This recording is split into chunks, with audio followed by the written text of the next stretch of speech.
This kid is now designing print ads for people like Target and Walmart. Andre Daniels sounds no different from any other proud papa. He's in the senior year of Savannah College of Art and Design.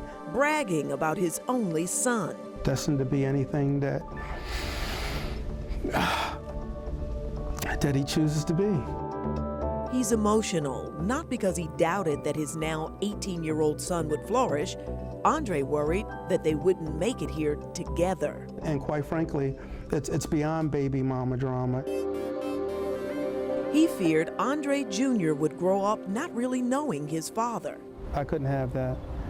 That just did not seem like the order of things. He traveled from New Jersey to Georgia for visits when Junior's mother, to whom Andre was not married but had a good relationship, moved from Philadelphia to near Atlanta. I missed him. His nightmare began, Andre says, when Junior's mom died in Georgia and he went to get his little boy. I thought that I would leave with my son.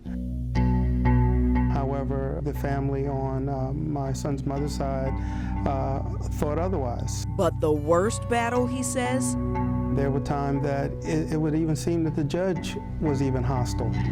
Several judges, he says, and he's not the first father to claim bias against dads in custody or co-parenting cases. It seemed like if you are a man, particularly a man of color, an African-American man, and you're standing before the judge, you were there because you did something wrong. No, I submit, Your Honor, I'm standing here because I want to do something right.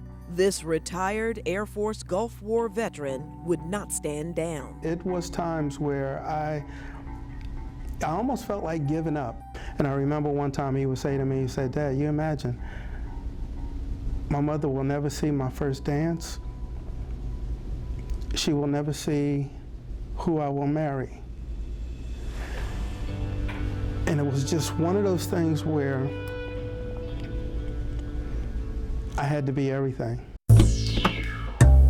But he needed a lot of help.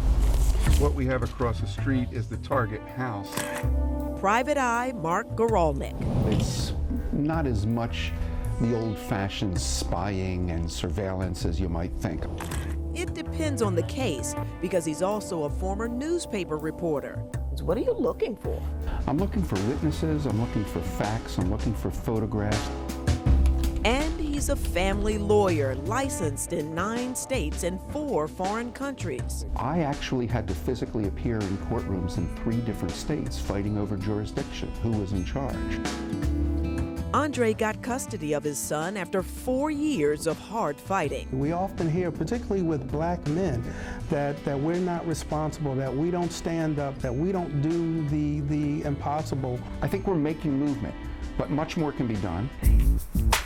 And Andre is still fighting as a councilman in West Hampton, New Jersey. Because we need to give the motivation to other men that yes, you can fight. He's working to take his New Jersey fatherhood advocacy and resource program, Pride, nationwide. This place has kind of become sort of the epicenter. Through the National Parent Teacher Association, while still mentoring boys to become responsible men.